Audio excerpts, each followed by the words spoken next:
Holy Night, take two. Oh, holy night, the stars are brightly shining. It is the night of the dear Savior's birth. Long lay the world in sin and error pining, till he appeared and the soul felt its worth. The thrill of hope, the weary soul rejoices, for yonder breaks a new and glorious morn. Fall on your knees, oh, hear the angel voices, oh, night divine, oh, night when Christ was born. Oh, night, oh, holy night, oh, night divine.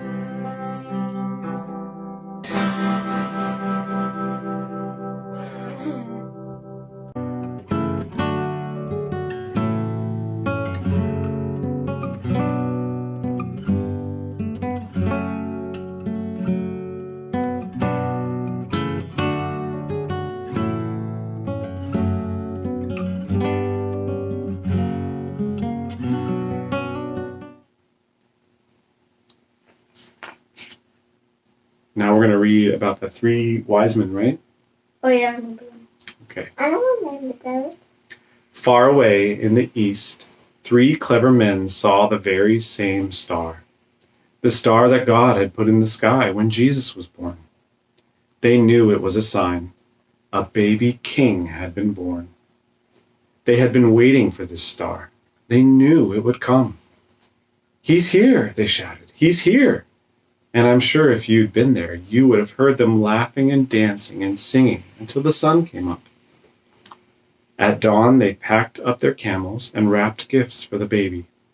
They brought their most precious treasures of all, frankincense, gold, and myrrh. Special, sparkly, lovely-smelling, gleaming things, just right for a king. The three wise men, actually, if you'd met them, you'd have thought they were kings because they were so rich and clever and important looking, set off. They rode their camels across endless deserts, up steep, steep mountains, down into deep, deep valleys, through raging rivers, over grassy plains. Whoa, that's a lot. That's a lot of mountain. Yeah. That's a lot of camel walking. They had to go a long way, huh? Dang. They even went on mountains. Did you know they really didn't reach Jesus till he was probably about, like he was a toddler. He was really, really young. He was probably walking by then. Night and day and night, for hours. That turned into days. That turned into weeks. That turned into months and months, until at last they reached Jerusalem. Jerusalem was by far the most important city for miles around. And as anyone can tell you, that's where a palace would be, and kings are born in palaces.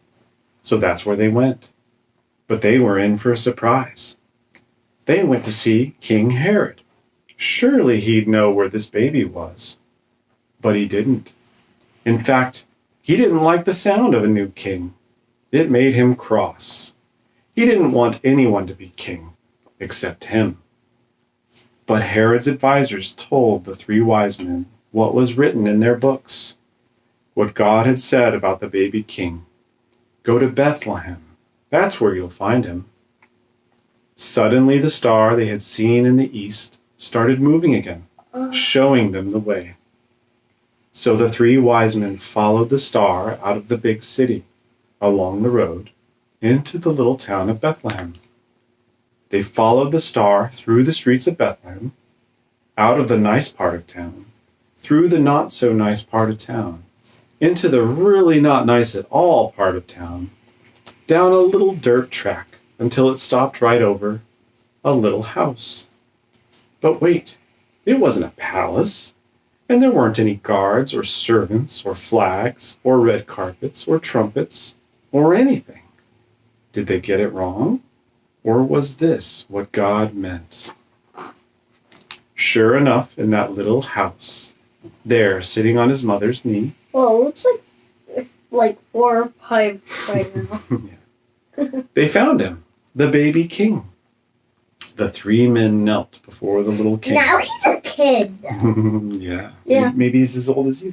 Yeah. They took Kind off. of looks like you, except for a boy. And yeah, brown skin. They took off their rich royal turbans and gleaming golden crowns. They bowed their noble heads to the ground. God grows up quick. They bowed their noble heads to the ground and gave him their... Well, the 3 wise men traveled for like months, and like 12 months is a year. They did. Okay, Yeah. listen, okay? They bowed their noble heads to the ground and gave him their sparkling treasures. The journey that had begun so many centuries before had led 3 wise men here, to a little town, to a little house, to a little child. To the king God had promised David all those years before. But this child was a new kind of king. Though he was the Prince of Heaven, he had become poor. Though he was the mighty God. Why did he come poor? That's how God decided to do it. Though he was the mighty God, he had become a helpless baby. This king hadn't come to be the boss. He had come to be a servant. Who got poor? God came to earth as a little poor baby. Mhm. He didn't come in a palace, right? Mm-hmm. He came in a barn. Yeah. And that's the end.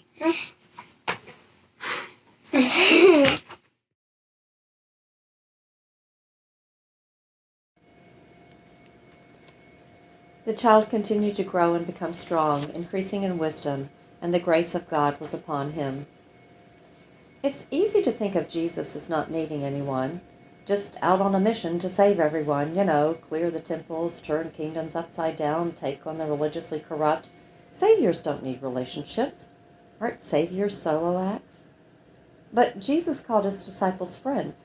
He stayed at friends' houses. He had a mom and brothers and sisters. He was fully human. Have you, being fully human, ever lived a separate life from relationships? Did you not need someone to change your diapers as a baby? Did you not take a steady hand when learning how to walk? Did you not say, "Mama, look," when finishing your 14th Crayola masterpiece of the day? Did you not confide a secret to your trusted bestie? Did you not giggle until it hurt someone at an inappropriate time? Did you not let them buy you dinner when you were low on funds?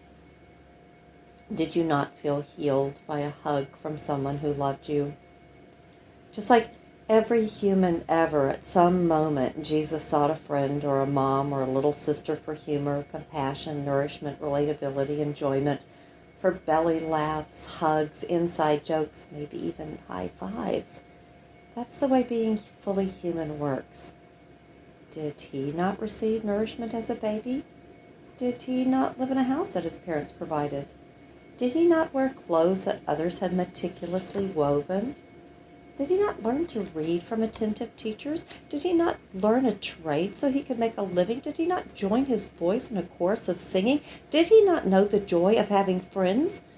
Jesus' incarnation is participating in the same dynamics we all participate in, which is no one who is fully human is an island. And we need each other to be fully human. It's easy to think of us as needing Jesus, but it's pretty scandalous to think that Jesus would need us. Why is that again? May you receive the gift of reciprocal love. Now, 1, 2, 3, go. God rest ye merry gentlemen, let nothing you dismay. Remember Christ our Savior, with more than Christmas Day. To save us from Satan's power when we have gone astray.